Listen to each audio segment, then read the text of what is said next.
بسم الله الرحمن الرحيم. أنا اسمي عبير طلعت فخري، من أسيوط، مركز ساحل سليم، قرية الشيخ شحاتة. أنا مشيت من البلد يوم 15/9، وطبعا يوم ما مشيت فطبعا كان معايا واحد اسمه ياسين ثابت، هو اللي ساعدني على المشي من البلد، ونزلنا على مكان واحد نعرفوه اسمه جعفر في ورورة، ورحت أعلنت إشهاري يوم 23/9، وغيرت اسمي، سميت اسمي أسماء محمد أحمد إبراهيم، وقمت سكني اللي كان في ورورة. وبعد كده هوت جعفر ده هوت يعرف أهلي كويس، لأن هو أصلا كان من البلد، وطبعا وصل لأهلي ووصلهم جواب وعنواني بالظبط ومكاني، عشان ان هو يستفاد منهم بقرشين يعني يمشي حاله. ففوجئت ان اهلي جم خدوني، وبعد ما خدوني نزلوا بيا اسيوط وسلموني للكنيسة. فاول مكان رحته طبعا هو دار العذراء اسيوط. وبعد كده هو ابتديت ان انا اتنقل من 1/3، اتنقل ده 1/3 من يوم ما جيت مع اهلي ونزلت اسيوط. بقيت اتنقل بقى من بيت لبيت ومن دير لدير، طبعا كل الكلام ده تبع الكنيسة، لان اهلي سلموني للكنيسة وما يعرفوش عني اي شيء، واتنقل تبع الكنيسة بس لغاية يوم 1/5. فجيت سافرت مصر ونزلت على امبابة، على كنيسة ماري مينا اللي ماسكها او مشرف بتاعها ابونا ابانوب. ف وفر لي مكان. التنقل بتاعك كان في الكنيسة برضه هم اللي أيوة. فطبعا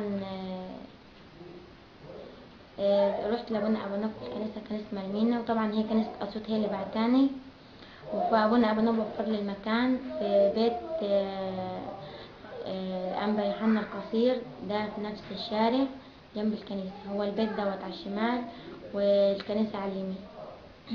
وكنت قعدت في البيت دهوت حوالي 7 أيام، كانت الامور ماشية عادي، مفيش اي مشاكل، غير ما فوجئت ان في شوشرة حصلت في الشارع. كنت قاعدة براتك ولا كنت قاعدة تخرجي ومش عارفة؟ لا، هو عامة كانت البيبانة مقفلة ومفيش شبابيك حتى بص منها على الشارع، يعني اللي بيطلع بيقفل وراه واللي بيدخل بيقفل وراه. وكانت معايا رهبة وما كنتش بقدر ابص من الشبابيك او اي حاجة. عامة الشبابيك كانت كلها عليها حديد وستاير، فما كنتش والمكان اللي السكن اللي كنت قاعدة فيه ما كانش فيه شبابيك، الأوضة اللي كان فيها شباك كانت مقفولة بالمفتاح. غير لما فوجئت بقى ان في زيطة في الشارع، طبعا انا عايزة اشوف ايه اللي بيحصل تحت، فانا مش عارفة. اتصلتي ايوه، انا اتصلت بياسين ثابت وقلت له انا في المكان الفلاني ان انا عايزه ارجع لك وعايزه اكون معاك. هو بناء على طلبي ليه، فهو راح كلم رئيس وحدة المباحث الجنائية، ورئيس وحدة المباحث الجنائية طبعا اتصل بيا رن عليا. فانا فتحت عليه، بس كانت الرهبة عمالة تزعج معايا وبتقول لي خد هدومك وامشي واحنا برا من دمك، وطلعتني برا السكن في الشارع وسابتني.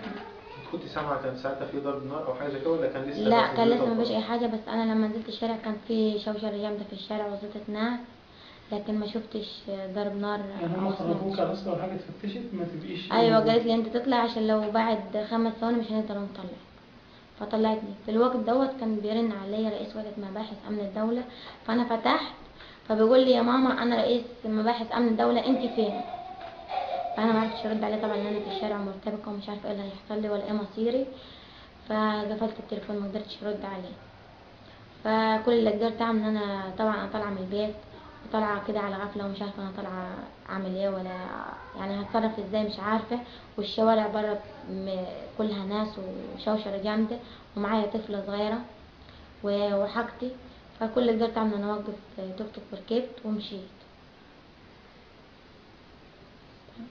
بعد كده هوت انا بقدم يعني استغاثة او بطلب من اللي هم الرؤساء واللي هم رجال القضاء عامة، سواء اقباط او سواء يعني مسيحيين او مسلمين، انا بقدم لهم الرسالة دي، خاصة مشير طنطاوي واللواء ركان حرب اللي هو سامي عنان والدكتور عصام شريف رئيس الوزراء، وجميع المسلمين والمسلمات والإعلاميين إن يقفوا معايا طبعا.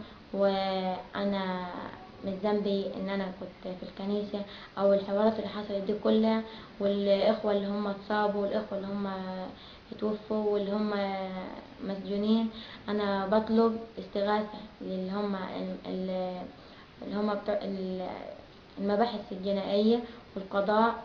معروفة طبعا ان الحكومة عادلة طبعا، وانا بوجه لهم الرسالة دي ان يشوفوا الحق فين. ويعني انا فعلا كنت في البيت دهوت، وكنت تابع الكنيسة، والكنيسة في الوقت ده تخلت عني ومشيتني. يعني الكلام ده مش كذب، والكلام ده فعلا حاصل. ولما حسوا بشوشرة هم مشوني في الشارع. ما يعني انا بتمنى ان الاخوة اللي هم مسؤولين يطلعوا، والاخوة اللي هم مصابين ربنا يعفو عنهم ان شاء الله، وربنا يرحم اللي هم توفوا. في رسالة بتوجهها لحد تاني؟ لا، بتمنى يعني بقدم رسالة لابونا ابانوب ان هو وطبعا البابا شنودة ان انا خلاص اعتنقت الدين الاسلامي، وعايزة اعيش حياتي، وما حدش بقى يدور عليا ولا يفتش ورايا، ويسيبوني بقى اعيش حياتي واربي بنتي واستقر زي اي واحد.